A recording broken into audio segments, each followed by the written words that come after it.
What's the most disrespectful thing a teacher has ever done to you? My teacher ripped my cochlear implant off my head, and the second she did, everything went silent. I stood there, frozen, while the classroom moved in blurry silence around me. I've been deaf since birth. When I was 9, my parents got me cochlear implants. They don't make me hear like a hearing person, but they help me function in environments where no one knows sign language. At home, we sign. But at school, I rely on those implants to hear lectures, group work, even hallway noise. Because without them, the world turns dark and hollow. Yesterday, I wore a beanie to keep my CI transmitters in place, something I've done 100 times. My regular teachers know what it is and how I learn. But that day, we had a substitute. She didn't know me or anything about me.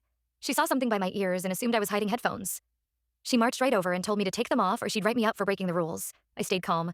I took off my beanie and showed her the devices. I told her they were cochlear implants and explained how they helped me hear. She didn't even look at them. She squinted like she didn't believe me and said it was a pretty weak excuse. I repeated as clearly as I could that they were medical devices and that I was deaf, that these were how I stayed in the conversation. She rolled her eyes and walked away. I thought that was the end of it.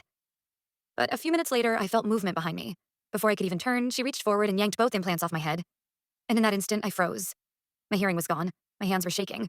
I jumped up, heart pounding, and yelled at her to stop, but I had no idea how loud I was because I couldn't hear myself. I reached to grab the implants back, panicking, not thinking about anything but getting them out of her hands before she broke them or lost them. She screamed that I had attacked her. I shouted that she took my hearing. The whole class went silent. Some kids stared. Others pulled out their phones. Then the principal walked in. He tried talking, but I couldn't hear anything he said. I pointed at my ears and mouthed, "She took them." Over and over again.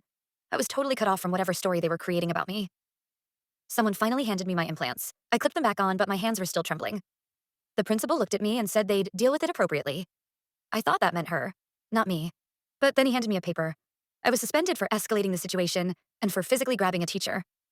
I just stood there, numb. When I got home, I told my dad everything. He didn't say a word at first. Then he stood up, pulled out his phone, and said he was calling a lawyer. He told me, "They are not going to turn my son into the villain because someone didn't know the difference between earbuds and assistive devices."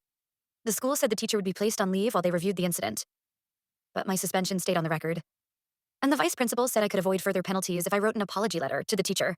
So I wrote it, because I just wanted the nightmare to end. But I didn't sign it, and I don't know what to do next. Would you have signed it?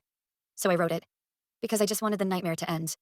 But I didn't sign it, and I don't know what to do next. Would you have signed it?